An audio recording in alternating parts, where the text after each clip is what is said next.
Did you know that Robert Parker's highest scoring South African red wine in all of history is a wine of origin Paarl bottling? What's more, it's a Paarl estate that in 2024 was not only named Outstanding Wine Producer, but also World's Best Red Wine Producer by the International Wine and Spirits Competition. Now, anyone who has ever spoken about South African wine will no doubt have listed Stellenbosch as the kind of golden child with its blazer pressed and its prefect badge nicely polished. And then Paarl is often cast as the kind of thick-set, slightly dopey sibling with the marginally sloping forehead.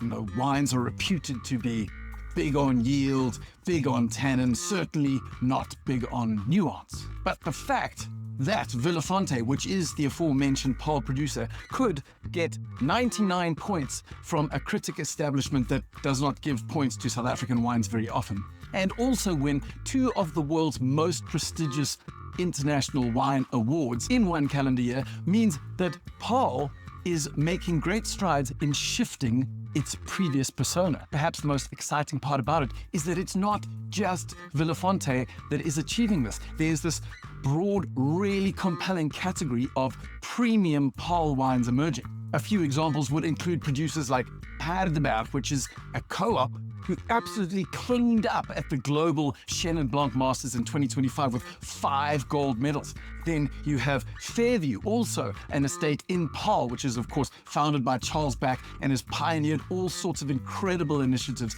in the South African winelands. Perhaps more prominently, there is Nederburg, an estate that has been listed as one of the top 50 most desirable wine brands at least 6 times in the last 9 years. And if that's not enough, Babylon Sturin's Nebuchadnezzar Bordeaux blend recently scored 96 points at Decanter's World Wine Awards, and it also was best in class at the National Wine Challenge. So sure, Stellenbosch may be svelte and defined and charismatic, but Paarl has been practicing its haikus and attending Toastmasters and signing up for finishing school after hours. Paarl is supremely charming right now. And that's before we even mention today's hand drink solo wine of the day, which is the Ridgeback Journey 2020, made by winemaker Toy Vessels using fruit 100% from Paarl.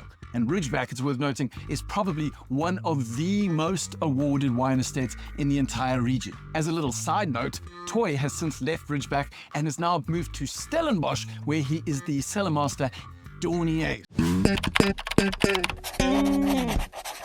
Now, no matter what country you live in, the year 2020 will always be the year that COVID became a global pandemic. And so, at least in the Southern Hemisphere, when it comes to wine, you should also be asking, what role did COVID play in the wines that were produced? As it turned out, for South Africa, especially in cooler regions, the influence was quite marked. Luckily for Paarl, which is a hot inland region, everything was just a little bit further along in the process. And the way Toy Vessels tells it is that he got his last fruit off the vines and into the cellar just 3 days before those March lockdowns hit the country. Of course, it didn't cause chaos in the ripening, but the labor restrictions definitely caused chaos in the cellar, not just for Ridgeback, but for a number of producers across South Africa. I guess the question we have to ask is, did any of that chaos make it into the glass?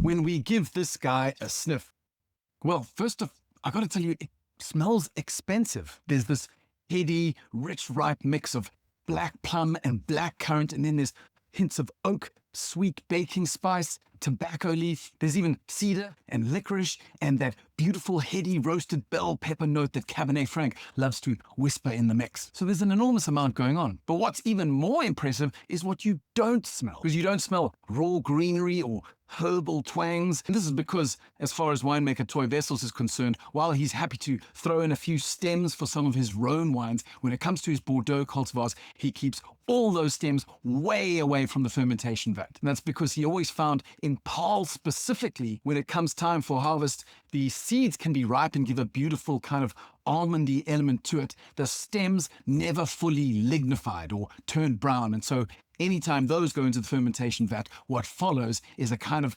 raw greenness that you really don't want in your wines. So let's give it a sip and see what effect that has in the glass.